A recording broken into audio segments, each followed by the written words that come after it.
Alright, if you want some big juicy biceps that no one will ever see because you don't have a girlfriend, only wear oversized clothes, and leave your room just to poop, eat, and go to the gym, then here are the 5 most effective exercises ranked from least to most effective. At number 5, we've got the seated cable curl, which can also be done standing. This is great at working the lengthened position of the biceps since your shoulder is extended and most tension is at the bottom. However, although it is fun, the biceps do not benefit much from training in this stretched position, which is why at number 4 is a much more practical preacher curl, which now trains the shortened position since your shoulder is flexed.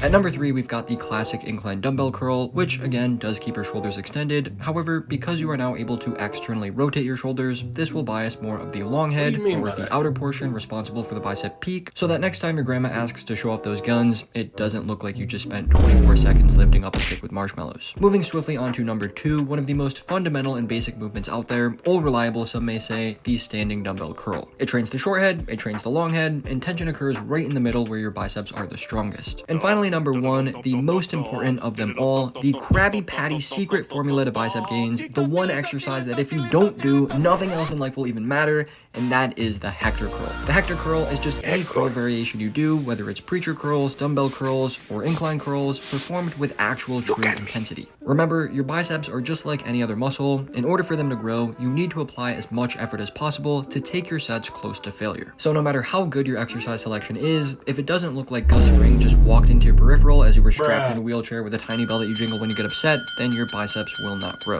And I know what you're thinking, Max, how exactly do you push yourself that hard if Gus Fring doesn't actually exist? Well, number 1, loneliness, heartbreak, and the overarching existential crisis that keeps me up at night. But more importantly, I fuel myself with my protein, and you can too with code MAXE for 40% off any protein powder, creatine, snacks, clothing, and whatever else can help fill that void in your heart.